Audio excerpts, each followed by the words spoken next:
my talk. Here we go. How he said he living life as a gringo. Where you question where you fit in every time you mingle. They say you do this with not enough that. My rapping is really bad. This life as a gringo. Yes, hello and welcome to a very special episode of Life as a Gringo. I am Dramos, of course.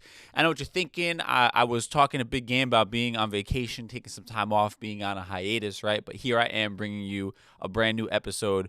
But your boy got a really cool offer, a really dope kind of collaboration that I'm excited about.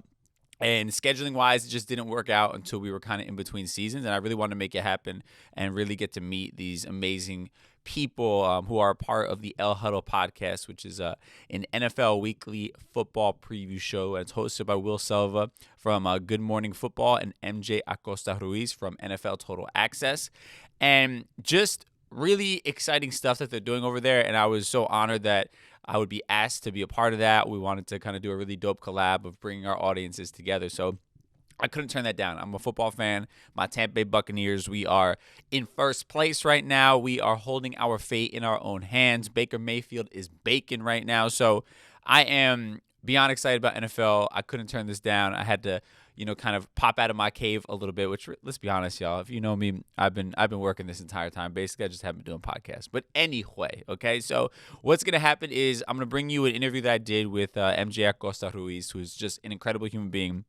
Really, really excited to have gotten the opportunity to sit down with her. So we are going to bring you that interview, right? And then also you'll be able to hear the interview that I did because I went on their show, Huddle, which was amazing. And I got to do an interview with the both of them, which was incredible. And again, Huddle, you got to go check that out. It's a really dope podcast. It's with a little Spanglish twist talking about the NFL. And, man, just amazing to see our people out there in areas that we're not, quote unquote, supposed to be, right? So really just amazing. I'm excited to bring you this special episode. I felt really just motivated and empowered and just warm and fuzzy inside after having this conversation with MJ. So I hope y'all feel the same, and I hope you are enjoying an amazing holiday season. Without further ado, let's get into my interview with MJ Acosta-Ruiz as a part of our Mi Gente segment. Mi Gente.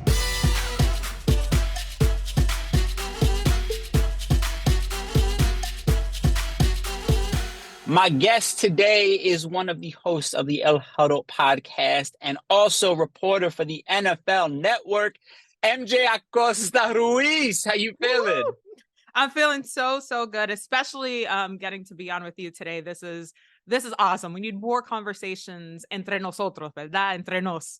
Yes, and I love how you kept both of the last names, by the way. That's I wish that was carried on in my family. I think it ended with my father, unfortunately. So we just go by the one last name. I'm not repping grandma's side, unfortunately, but actually it's my married name. So Acosta-Suero was my maiden name, right? Right. It gets real complicated. The full government name.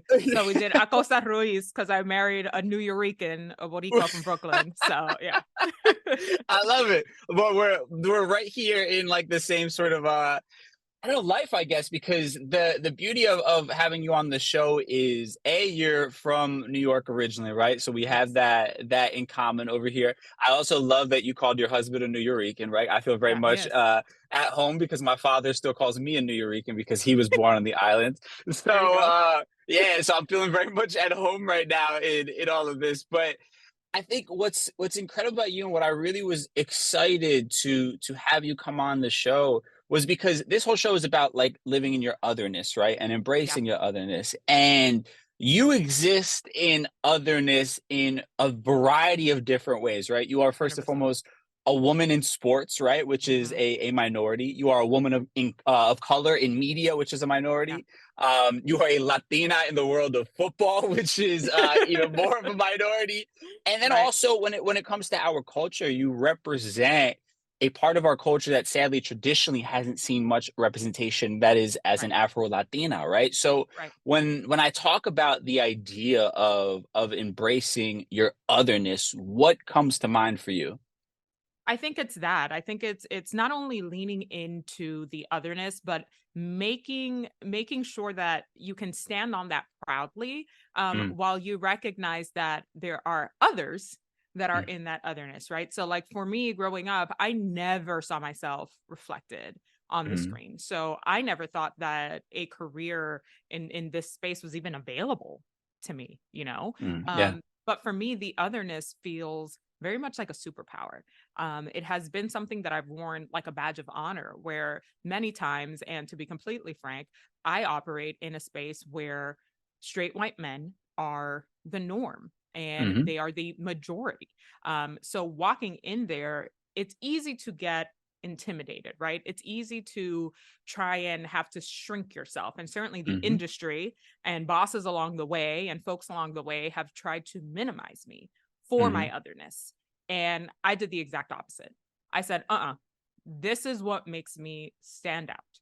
For you guys, it's for the worse on occasion, right? Because of your Hmm. stigmas, because of your inherent biases, because of whatever stereotypes or tropes you have about me and my culture, or whatever Hmm. you think the perception is. But for me, I know how powerful this makes me. So I'm going to walk in here. If you feel uncomfortable, that's on you, homie, because I'm here to do Right. my job and I can do it well. And I can do things that you could never even pretend. Right. Yeah.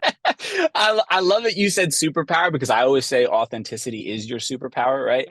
Yep. And it is, but the tough part about owning that superpower is also Mm, you bear the weight of mm, everybody else not yes. wanting to celebrate you in the way that you see yourself, right? Because I think, Right. traditionally people are just trained to want to see more of what they're used to, right? I mean, it's why media 100%. has looked the same way it's looked for as long as it has, right?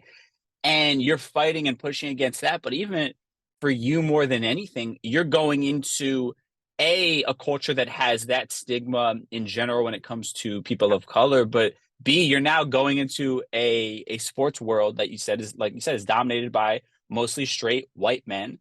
Hmm. You have a lot of people that are your coworkers who were maybe pro athletes at one point, right? Were involved in the game in some sort of Right. way. And I can imagine you have to push back from day one against this stigma of what the hell does this woman know about our sport, right? So I'd Correct. love to hear maybe about how you were able to, man, just push back against maybe some of that inevitable fear Sure. yeah, I don't know, just uncomfortableness that comes along with Yeah. stepping into a space like this. Yeah, it recently was at an event celebrating Black, Latino, and AAPI folks in Hollywood here. Mm, And America Ferrera got up there and she said exactly that, to your words, that being the first and being the only means that you have fought against friction on a mm, concrete basis that does not want to be shaken. mhm, Those words are going to ring true with me for so long, because that's exactly what I've endured, not just in my life culturally and as I was growing up and finding who I really was and still am, but certainly in the world of sports and media and television. And so for me, what I've learned is you have to push back, even if your voice is quivering, even if you're scared as hell, and mm, even and especially when there are real big consequences on the other side, yeah, because those moments are so defining, not just for a peak moment in your career or in your life, but against that system that doesn't want to change and desperately has to change to mm, adapt to what not only the audience and what the people inside are asking for and pleading for, but for the greater good, so that everyone can feel like they're represented. And that inclusion part is mhm, something that I think a lot of corporations still don't get. So mhm. if I have to take the brunt of it, and I certainly have across my career, then I will, but at least I'll sleep okay at night. Yeah, yeah, no, I love that, and what's funny to me is, like, we can kind of write off, "Oh, it's just media, it's entertainment, it doesn't really mean Hmm. anything," right? Uh-huh. But I think what a lot of people fail to realize is it shapes the way that we sort of see the outside world, right? Right. And what is normal to us on the television screen is inevitably gonna be normal to us outside of that as well when we Yes. step into the real world, you know? So, Yes. I mean, for anybody that tries to kind of I don't know, kind of maybe try to take away a bit of the work that you are doing, right? And myself included. I mean, what's kind of your message as to why it's so important to fight for inclusion in the world of entertainment as a whole? One, I think, especially for the Latino community, we are, and let's just talk about the US specifically, right? Because God forbid we talk about what's going on outside of here. Like, that's a whole other podcast. We are the fastest growing demographic in the United States. So we cannot and should not be ignored, not only with our spending power, but also the impact that we're having culturally on this country. So I think even if you're just talking from a purely business standpoint, which of course you and I, nosotros, we don't see it that way. But it's a demographic that cannot be ignored, and we won't keep quiet because inherently that's just not what we do. We're going to know that we're here. But the importance of the representation, and I think the intersectionality part of it with the Black community, within the Latino community, and how those two bleed together, the AAPI community as well, the LGBTQ community, there's so much intersectionality. And so when one of us is speaking up and showing that we can not only succeed, but we can break these norms, all of us start to come together a little bit more, and all of us are reaching for that collective inclusion. Yeah, that's so well said. And I think even, we've talked obviously right now kind of as the greater good, the whole, itself, but kind of going a little bit more into our culture, right? Because we still have work to do within our own culture as well. No question. And I for me, even, because this conversation of Afro-Latinos, Afro-Latinas is a far more new conversation, right? As far as real representation goes, and making that distinction. And even within that, I've sort of had to check my own privilege, right? And learn, right? And be quiet and learn and listen to other people within the community who have had struggles that I can't personally relate to, right? And I would love to hear a bit more about you growing up, as an Afro-Latina, because I mean, I can imagine, it's got to be difficult in sort of explaining to somebody what your background is or who you are, right? The immediate perception is that you are a Black woman, right? And that's true in some ways, but also there's more to it, right? So I'd love to kind of hear, even just within our own culture, kind of your own experience as an Afro-Latina, and kind of figuring out who you were within that. Yeah, I mean, how much time you got? It's to your point. It is complex. It's very layered, and it's really, really nuanced. My family is from the Dominican Republic, right? So I think it's a key piece of my journey, of my struggle, and I think a big part of that is also breaking the generational traumas, right? The colorism, which is a very, very real thing within the Latino community, but certainly on Hispaniola in the Dominican Republic. If you just see how the Haitian community is treated by the Dominican community, and not all, of course not all, but like an overwhelming part of the folks on the island still see Haitianos as a different thing because they think they don't speak Spanish. And I say they think they don't speak Spanish. They most certainly do. So it's again, it goes back to that intersectionality, the colonizing, the generational trauma of being told the more Eurocentric you are, that ties in directly to pelo malo, pelo bueno. I mean, I think I got a hair relaxer when I was like 9 or 10 years old. Why, Lord? Why? And again, this wasn't coming, my tias and my mom and my grandmas, they weren't coming from a place of malice, right? Sure. They wanted me to be as successful as possible. And what they were taught and what their ancestors were taught before that was that the closer to whiteness you are, the more accepted and the more palatable and the more successful you will be. So there was a lot of deprogramming that I had to do along the way, and still, now I'm almost 40 years old. And it's really taken a long time to really sit with who I am, what my ancestry really is, that we are Black, that we are Latino, and both of those things and so much more exists all at the same time. They're not mutually exclusive of each other. And that's something that I think still so many of my family members and generations to come will still have to work through. But it's a very deep conversation, and it goes back through trauma that has been passed down to us for so many centuries. So I hope that more folks in our community will lean deeper into that, into really understanding our history and the history of our islands and how we got here, because it's a long, lifelong journey for all of us to fully understand where we come from and why we feel the way we do about certain things. Yeah, no, 100%. I love how you said the idea of like deprogramming, right? Because, to your point, our family members weren't moving from a place of like negativity or malice. Exactly. They legitimately Right. thought this was the best way to give my Yes. kids an opportunity, that I didn't have, right? I mean, it's the Mm-hmm. reason why Mm-hmm. I don't speak Spanish fluently, even though both of my parents are 100% fluent in Spanish, right? It's Yeah. because they chose English was going to be my main thing to give me an easier path in life, right? Right. And, it's as the world changes, right? As we begin to know more, we begin to do better and all of these things. And I think, we have the privilege of just access to the world as a whole, right? In a Correct. far deeper and vast way than our parents did. So we can get a Mm-hmm. lot more information and resources than the previous generations. But I'm curious, on this idea of deprogramming, on your journey of like really walking in your authenticity, right? Because I think I've seen on like your Yeah. social media, even just talking about the idea of authenticity before. Was there like did you have like a come to Jesus moment where you were just kind of like, I'm stepping into like my ownness and whoever can accept it, Yeah. so be it. Oh, no question. I worked the start of my career was in local news. Mhm, So I think any of you, if you just flip through the local news channels, it's changing a bit, but it's very much a cut and paste. You wear this color, your hair is like this, you talk mhm. like this. And that is by design, right? Because I Sure. think a lot of it is not detracting from the story, not making it about you. Um, and I agree to a point, but there's also something about reflecting the audience that you serve.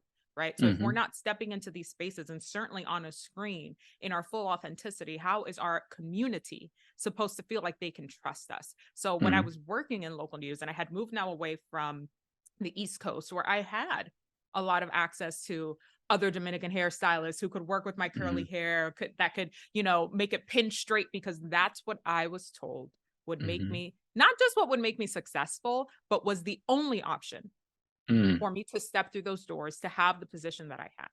This is Hmm. the box. You got to fit in it or you got to get out. Yeah. And so I was working in San Diego in Southern California, and it got to a point where I thought my hair was going to all fall out. I had Mm, no more Dominican hairstylists. I had to do this on my own. I was mm. damaging my hair. I was like, child, I'm about to be bald. Like, this is not going to be cute for anybody now. Now what? Right. So one day I walked into work and I had my natural rizos, and I was like, Mm, Lord Jesus, I didn't run this by anybody. I didn't say anything to anybody. Let's just see. I mean, half the staff didn't even recognize me, right? I'm like, guys, mm. it's still my face. Like, Yeah. relax. Right. And I was like, but this is it. This is what you get today. And a couple Yeah. folks were like, oh, well, this is a look. I'm like, this Mm. is how it grows out of my head, but sure, we'll go with that. Yeah. And to my pleasant surprise, the reaction from the viewers was so positive. Mm. They're like, my daughter has curly hair. My girlfriend has curly hair. The players that I was speaking to, yo, my kids have hair like yours. Like, what are you using? Blah, blah, blah. And I was like, okay. And it seems so trivial, right? But like, Mhm. especially for women, especially for Black and brown women, your Sure. hair is a big deal. It Yeah. is a Yeah. big deal. So for me, leaning into that part, I felt more like myself than I ever had, certainly in my entire career and probably Mm. in my whole life. And I think that, yeah, to be honest with you, the validation that other folks felt it too definitely served as an impetus for me to keep going and to fully lean into it. And that was January of, I think, 2018. And I have Mm. not straightened my hair since. Wow. That's beautiful. It's So I've funny, leaned like, into it. Yeah. yeah, no, and it's funny, like, I always kind of, like, say this when speaking about kind of what holds people back or Yeah. even, what is just so empowering about one person co-signing what you do. It's like sometimes that's Right. all we need to, like, Hmm. have us just then go down the right path, you know what I mean? Like, and To not feel something alone. exactly, Hmm. exactly, and it's funny, like, as human beings, as connected as we are, I feel like societally, we've been trained to think all our problems are our own and they Correct. exist in a bubble, right? We're not Hmm. Hmm. universal in those things, and it's just so funny, like, when you just that door creeps open for you, just Yeah. how inviting and it's inviting, you literally, Yeah. like, your whole life changes and the course kind of changes. I'm speaking kind of like for myself, like when Yeah. have my big start was in like radio and like top 40 radio, right? So like I Yeah. was trying to sound like the top 40 radio people, Yeah. and Yeah. Yeah. I wasn't getting great feedback out of it, right? It was like, a box I had to fit into. Because it And it wasn't was you. exactly. And then ironically, when I just started kind of speaking like myself, like I normally would, that was when doors started opening, for me. And Yeah. that's when, A, my career began to kind of start to happen, but B, I felt more like myself than ever. And it's just funny how it's just that small like cosign that you need to like keep pushing you to kind of explore, Yeah. explore until you've gone down this path that you probably can't recognize yourself anymore. No question. No question. And I think that once for me, it was less about the validation and more Mm, so a responsibility.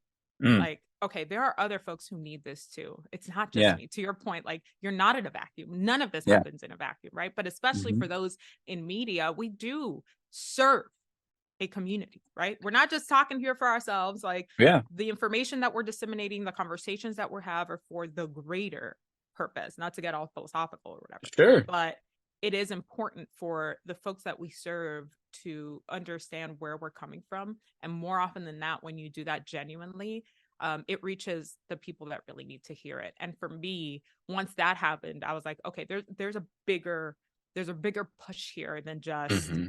me embracing this huge part of my culture and me feeling more in tune with who I am and really Yeah. accepting myself. Other Mm. people need this too. So that was really important for me.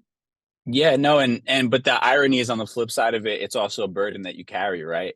Hmm. Because Yeah. you're not just speaking for yourself, you're Right. speaking for an entire group of people, right? And you Hmm. become the representation for maybe people who don't have any sort of idea about Yeah. Latin culture whatsoever. You are now the one Latin person You're they it. know. Yeah, exactly. So like everything Yeah. you do or say, they think speaks for every single Latino, right? And then Correct. also maybe what you don't say or what you don't respond to also speaks volumes, especially in the social media era that we live in, right? So I'd Correct. be curious how you navigate that a little bit, right? Because Yeah. you're in this sort of, I mean, I'm sure it's gotten better, but, traditionally speaking or generally speaking, it's a perfect sort of recipe for toxic masculinity, right? A workplace where it's just all former jocks essentially, right? And Yeah. all in one place, right? And they're just Yeah. talking about man stuff all day, right? Yeah. And when one of them, be it your co-host, somebody on the network, whatever it Yeah. is, might say something that is off-putting or offensive or Hmm. doesn't represent what you feel, right? What your values are. Hmm. It's almost like if you're sitting there, you have this choice to make where you have to kind of, I don't know if you have to kind of respond or whatever. I'm sure there's some sort of pressure. I'm curious how you Yeah. navigate that a little bit. Sure. I will say my current where I am now, I'm very, very lucky. Mm, Because I think also, and I cover specifically the NFL now, but I've covered every sport under the sun before getting to sure. the NFL network. And in a league where 70%, if not more, of the players are Black, Mm, identify as Black, most of the former players that I work with are also Black. mm, And so we have this organic connection mm, because we share that in common. mhm. And even the ones who aren't, I think being a woman in the space, so many of them, their wives are very into the game. So I'm closer with like a lot of my coworkers' wives than I am with them, right? Yeah, And I take that as a point of pride, right? Like, all sure. right, sis, what do you need? What can I do for you? And vice versa, right? They support me, they lift me up, but it's such a Yeah. beautiful, fulfilling aspect of the job that I do, that I can have the connection with these people, with these former players, with these Hall Hmm. of Famers, really. And Yeah. it's been a point of pride for me because I think that they see me for who I really am. Many of them have daughters, so Mm, it really means a lot when they're like, my daughters look up to you. I right. hope that they can use you as an example of resilience, of strength. And I'm like, I hope that they don't have to be this resilient and this strong. Mhm. Right, I'm right. my back hurts. I don't want their back to hurt. I'm carrying too much. I'm gonna do Right. it. I'm gonna do Yeah, it, but it's heavy. But I yeah. have been in situations where I'm like, okay, one of two things is gonna happen. Mm, I'm either gonna get fired or I'm gonna catch a case. Because if this mm, person talks to me like this one more time, and they right. will always try you. Mhm. The great part of it is it's never been an athlete. And I think Mm, that's partially a big misconception. The guys are mm, used to being in slightly more diverse areas because a lot of them come from that space, or a lot sure. of these athletes were raised by strong women. So they have no Mhm. problem with it. It's the Yeah. insecure men who could Mhm. not make it. Right. Okay. Period, to the league, who want to talk to me like I've never played a snap of football, When's the last time you laced them up, homie? Like, right. But you know what? Let me not get petty. Let me not get petty on your podcast. Okay. That is, by the way, that's a great Okay. double standard that's not spoken about enough. Is like people be like, well, what does a woman know about sports? Well, what does a guy who just sits on his couch every day, every Sunday drinking beer know about like genuinely playing the game? You know what I mean? But we're okay with that. That's never a question. Please stop talking to me about your fantasy league. I'm the Right. number one spot. I'm almost in the playoffs in both of my fantasy. You know what I'm saying? But like, Talk that there talk. are many men who cover sports who are considered experts who never stepped foot on the field, but they are never questioned, questioned. By contrast, I was on the field in a different capacity. I was an NFL cheerleader, and I wear that with pride. But it's very few people who get access to the field that closely. And I was already a sports reporter when I did cheer for the Miami Dolphins. So I had not only the best seat in the house, the best vantage point to watch the game develop in front of me, a game that I was already covering because I already knew the game. So I got to see it develop in a different way. I got to hear the calls. I could tell you if that was a catch or not. Not gonna say nothing. So and I learned the business side of it working for a franchise as well. So I think there's so many things that a lot of people at the beginning of my career were like, oh, you shouldn't tell people that you were a cheerleader. Excuse you. Right. How hard it was to make this team, first of all. Yeah. Second, it is still to this day one of the biggest learning points in my professional journalism and sports career, for sure.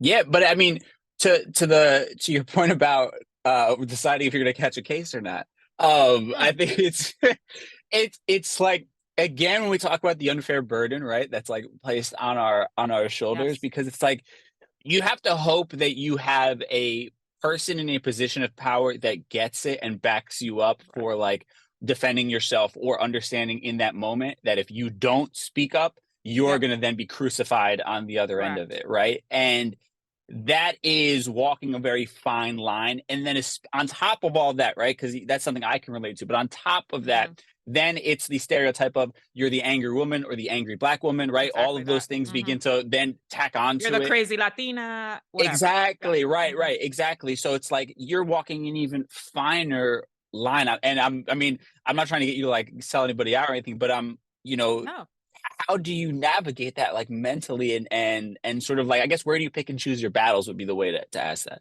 The reality of it is it's a lose-lose. Right. So you got to pick which consequence you want to deal with. Right. Sure. Do you want to deal with being disrespected, with being minimized, with being marginalized, with being made to feel small, with people shutting you out, with people trying to bury you, with not being able to advance really the way that you want to? Or do you deal with, having to step into your boss's office?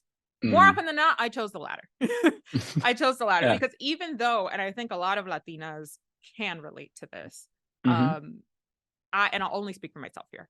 Sure. Because we're not a monolith. I was raised very much to mind my P's and Q's, right? Siéntate calladita. Don't talk back to people. Calladita te ves más bonita. Don't ruffle feathers. Just keep your head down and go, and you'll be okay.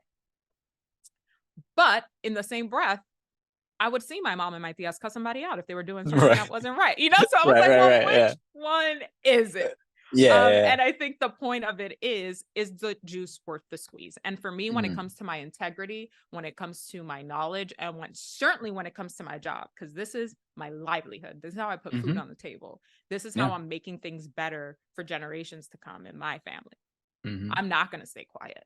And I'm not going to sit here and be like, okay, well, I don't know. Maybe I misunderstood that. No, he said what he said. Or she said what she said. And I know exactly what they meant when they said it. So for me, I can't sit. I'm an empath. So I wear my heart on my sleeve. I'm not going to sit here with this knot in my stomach or this lump in my throat, because it also affects my job at the end of the day, regardless. So if I can't perform because I'm feeling and I'm bearing and I'm holding all of these things, it's not good regardless. So I rather get it out, say what I have to say, sometimes in a corporate clapback, right? I maintain my position on these thoughts is I said what I said. So sometimes you have to find a way to say it, right? It's not what you say, but how you say it. But I am of the mindset, you always speak up for yourself and you always say what's right.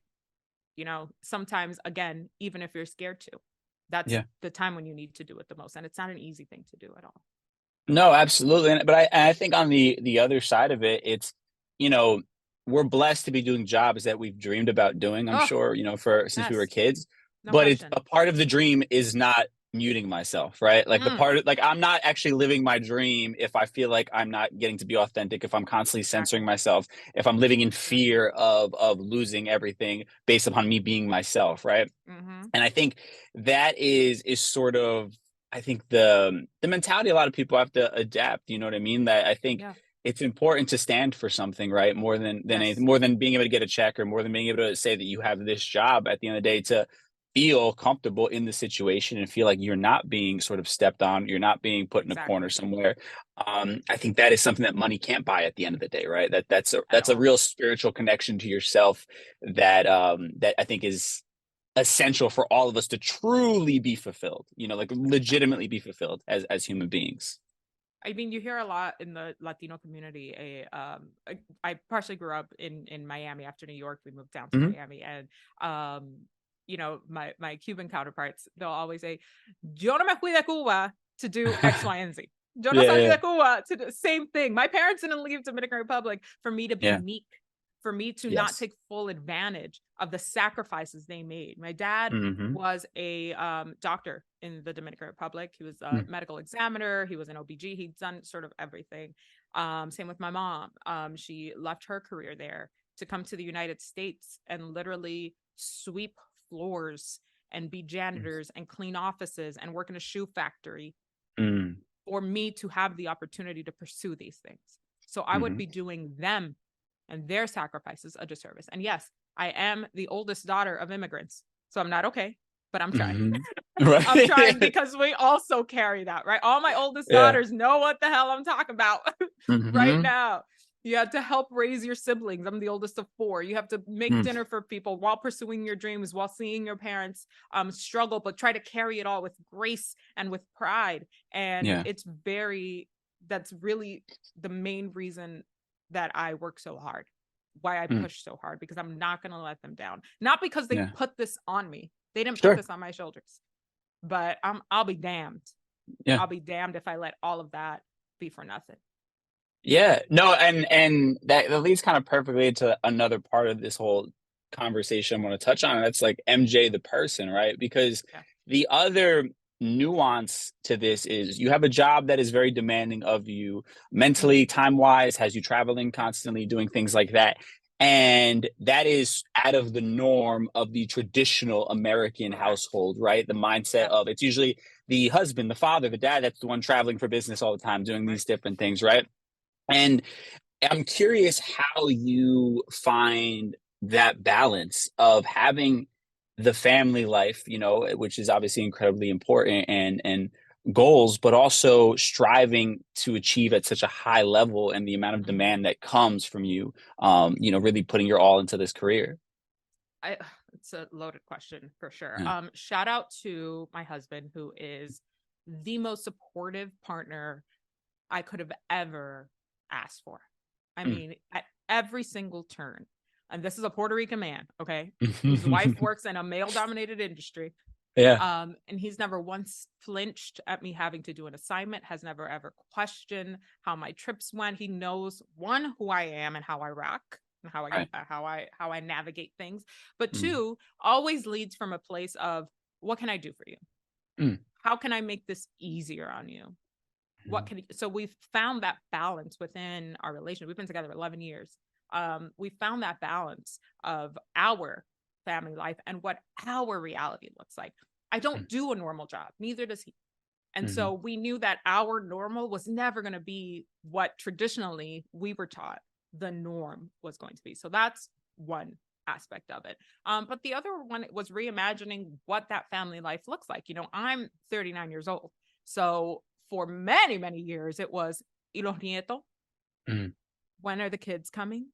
And I think a lot of folks, if you're an elder millennial, as I like to call it, a lot of us are either waiting longer to have children or have decided that we don't want them, Yeah. right? And that's okay too, whatever the Mm. reality of your life. And I think that's the other point of it. Mm. We are allowed to reimagine what our happiness, what our lives look like. Mm-hmm. And it doesn't have to be on that traditional spectrum or timeline that we've seen growing up because of those sacrifices that our parents made and our family members before us made. We have this beautiful gift of being able to navigate this world in a different way that works best for us. Now, is it perfect? Of course not. That's life. Life be life. But I'm really working on giving myself grace, on not pressuring myself to have this done by this date or to have this quote unquote accomplishment by this date, and just be where my feet are and present on what's happening around me and within me at the right time, and checking in right with my partner, checking in with my family, but also carrying only as much as I can hold. And to your point, everything is pulling from me at all times. My job is literally to be on all the time. And sometimes I get home and I'm like a shell, like on the You're couch, like, drained.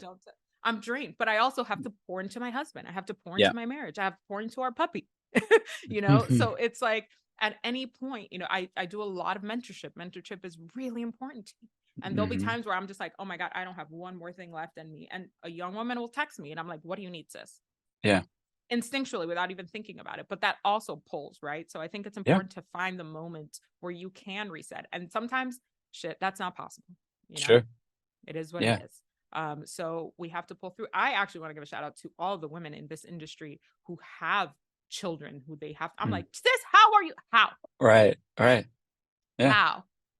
And they do it. We figure it out every single day. So even if it doesn't look quote unquote normal, I wish we could eradicate that word because I don't think it exists anymore in the year of the Barbie movie. Like, come on. I love the Barbie movie, but I love how you're defining your own normal, right? And that's okay. It doesn't have to be one that makes sense to anybody outside of legitimately you and your partner, essentially, right? And your immediate family. But I'm curious also, you know, as somebody who's obviously a high achiever, right? And this is something that I struggle with a lot as well. I mean, it's easy to just keep constantly making new goals, right? And keep trying to top the last thing. And even just looking back on some of your career accolades, it's obvious you're looking for the next step, the next step, the next step. For sure. Do you have a line where you're just kind of like, I think enough would be enough here? Because as is like the age old saying, like a yes to one thing is a no to something else, right? You can't have it both ways. So being pulled in all these directions, having even more demanding job, a more demanding schedule means less time for the other things in your life. I'm curious for you, how you sort of navigate, maybe even knowing like when you can say, I'm kind of good and I kind of want to deviate, I don't know, maybe the career ambitions a little bit and pour more into this other part of me. Yeah, I mean, not us having a whole therapy session. I love it, because that is a very real question. And I think now with social media, it's even harder to find that boundary. Yeah. To find that part of you that doesn't want not only the external validation, but that's in the rat race, right? Like, oh shit, well, okay, if these folks that are my peers are achieving this or are gaining or on this list or are getting this award, I'm gonna be real with you. Like the folks who say like, I don't look at that, I do. I'm like, damn, should I be getting this award? I wasn't on that list. It's just a natural reaction. 100%. We are in a space that is competitive. And I mean that to be in a healthy ways, because most of my closest friends, our little group chat that keeps me sustained on a daily basis, is all women of color, Black and brown women who work on TV and media. And we have been rocking together for over a decade. And they are my biggest supporters, my biggest cheerleaders, and vice versa. And both things can exist at once. You can be like, yes, sis, I'm so proud of you. And be like, should I have put in for that? Did I not do enough? Both things can be true at the same time. Right. So well, that's the other thing, not to cut you off, but like what you were talking about, also what makes it hard is we're all also our own personal brand, right? So like it's hard to not take shit personally to a degree, right? Like and I understand we're not supposed to. Like, right. But it's not like I work for this and that company goes under and like, okay, it wasn't my fault. It's like if I get let go or I don't get that opportunity, how could I not feel like I could have done something else to get the result I wanted? Exactly that. It's really hard not to put the onus always on yourself, because you are the job. You are the business. I'm a business man. Like Daisy said it perfectly. You know what I mean? And we really, really are. And now, and let me tell you something, the social media marketing stuff is not going away. I think it will transition and it will evolve, but more and more of us, of who we are, is required almost in the industry, you know? So it's really, really hard. But back to your original question of like finding that space, I still haven't found it, to be honest with you, to say no to something. Like I've been in this business for 15 years. I work at the network level. There's a handful of us. I can count us on one hand, Black and brown women who are hosting on a network in sports. It's very few and far between. And yet I'm still thinking the mentality is what's next? I have not done enough. I have not made it. I don't think I'll ever lose that aspect of it, but I think what I'm trying to practice is the grace and the gratitude, not for knowing my place. Oh my God, I'm so happy just to be here. I'm not just happy to be here. I'm here to work. Of course. Yeah. But also reminding myself, like, no, that. Like, this wasn't an accident. This wasn't by mistake. And no one handed this to me, certainly. So it's reminding myself of all the work that I've put in and how much I actually have accomplished. Like, my ancestors could have never pictured this, or maybe they did. I certainly did it. Sure. I got into this career much later on, in my late 20s, which in journalism, as you know, whoa, child. Oh yeah, like, yep. You and I are in the same boat there, actually. Literally, I'm still trying to figure that out. If you find the answer, please send it my way. I don't have the answer. I just know I've been blessed enough to meet people I've looked up to. I've been blessed enough to meet very successful people, and I know that not all of them are actually happy, even though they have all of the outward-facing success that I dreamt about, right? And that's been the greatest blessing, is being able to see kind of behind the curtain, to know I have to keep this in the back of my mind, that I can't be go all the time. Now, where that line is, I haven't figured that part out yet exactly, you know, so I'm still on that journey with you. We'll get there. One day we'll eventually get there. And it's okay not to have the answers, right? Yes. It's okay. I mean, so last thing I want to just touch on is that background you talk about a little bit, right? Because I think there are, like you said, in our industry, the idea of starting in your late 20s, it's like, oh, you're ancient. You're almost out of our demo, right?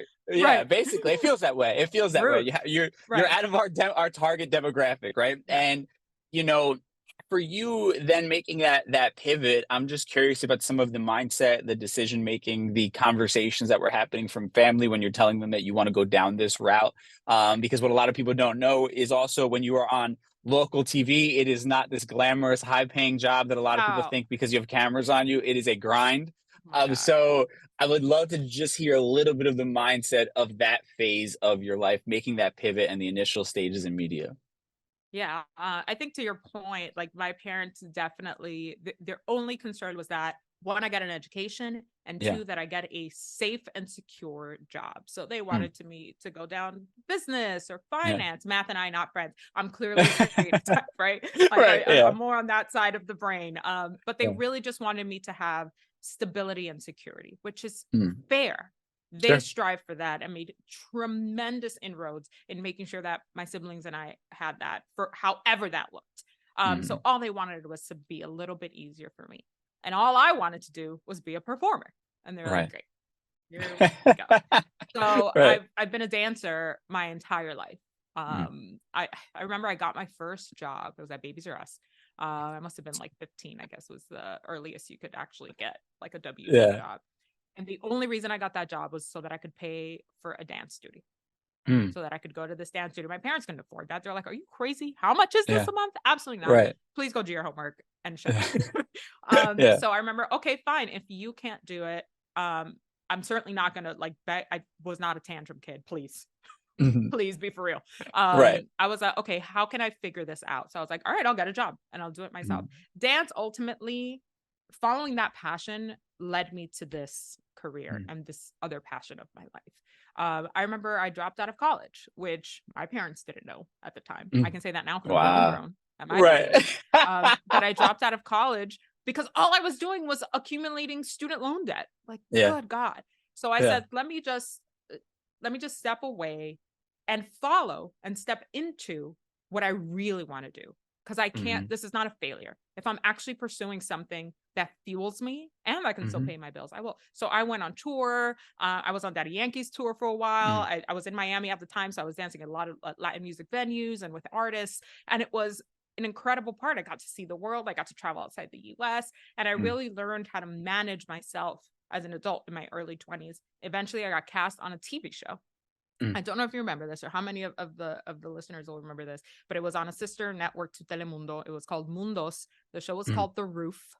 And it was a music show. So we had a DJ, he was spinning, artists would come in, people would call in, and I was one of the dancers on the show. But walking onto that set, I fell in love with just how you created the show. I would look at the hosts and I'm like, wait, I could do that. I've always been extrovert. I would host like all the quinceañeras in my family and stuff like that. But I didn't know, to your point, that was something I could turn into a career, right? Even the preparation for putting together like the quince run of show. I didn't know it was a run of show, but that's what it was, right? So it was this beautiful like kismet situation where all of these things just clicked. I was probably 25 at the time.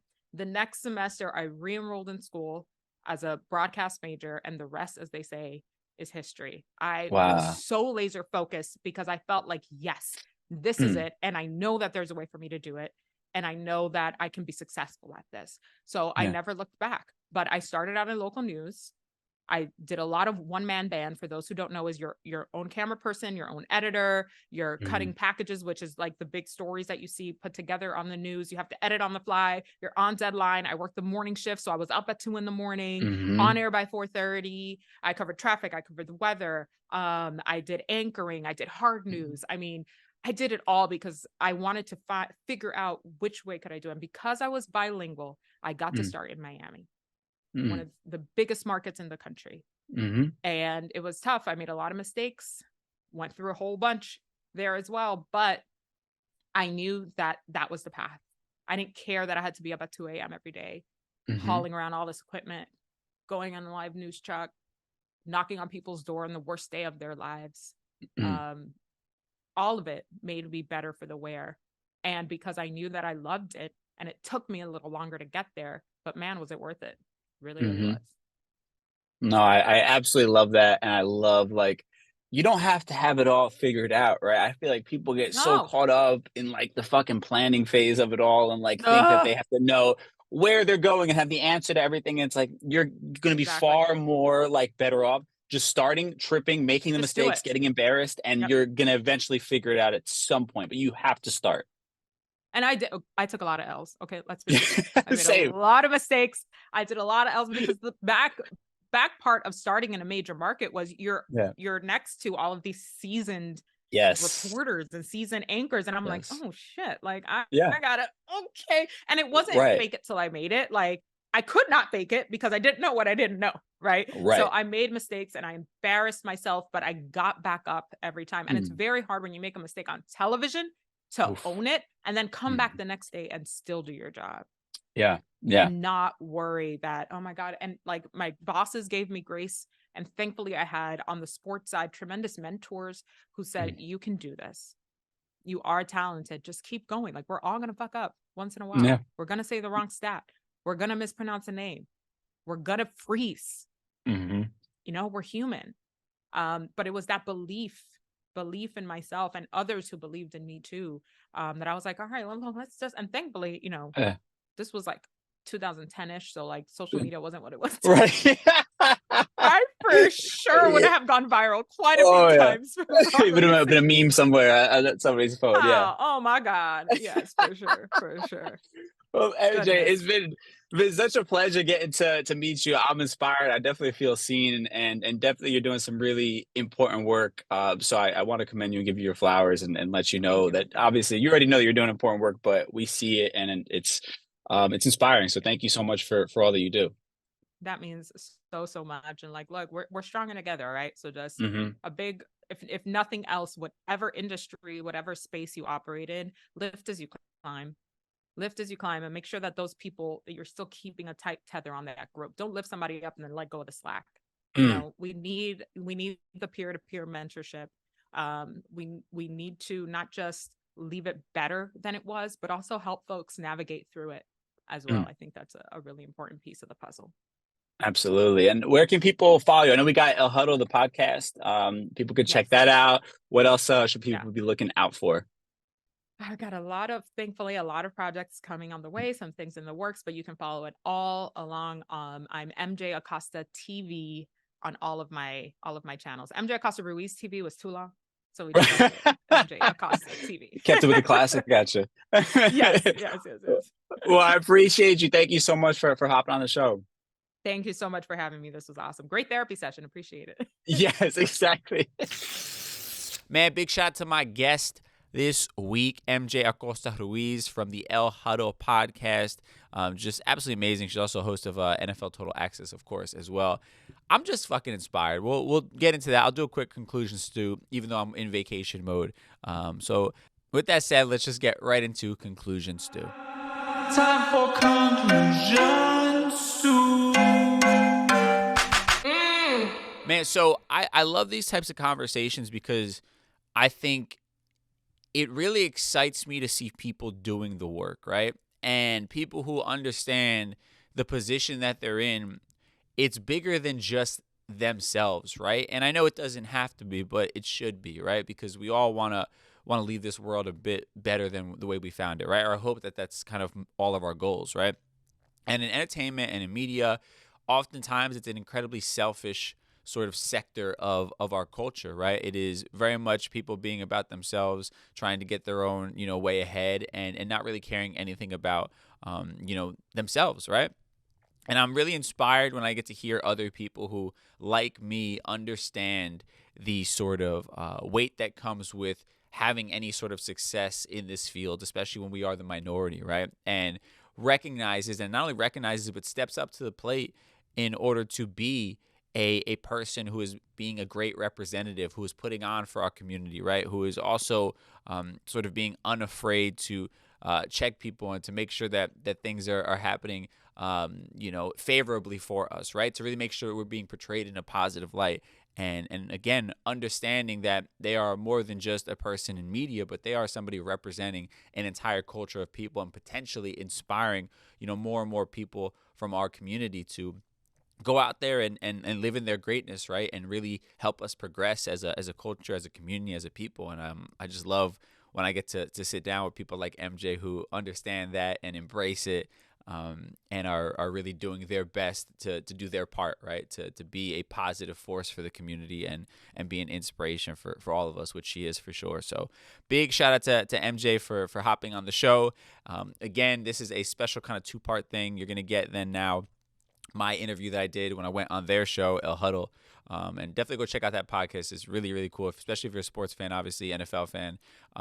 It's great to kind of be taking up space in places that are kind of unexpected, right? To have a Spanglish show that talks about football, and then beyond that talks about the Latin community, in combination with that, I think is absolutely amazing. So again, this is the kind of first part of it. We'll drop this here, and then on the feed, you'll also be able to hear my interview with them. We'll all keep it on the same Life as a Gringo feed. But definitely go check out their show. Go subscribe to it. Go binge it while we are off here, while I'm in the off season of my own podcast. And thank y'all so much for tuning into this, man. I hope you aren't missing me too much. I miss all of y'all.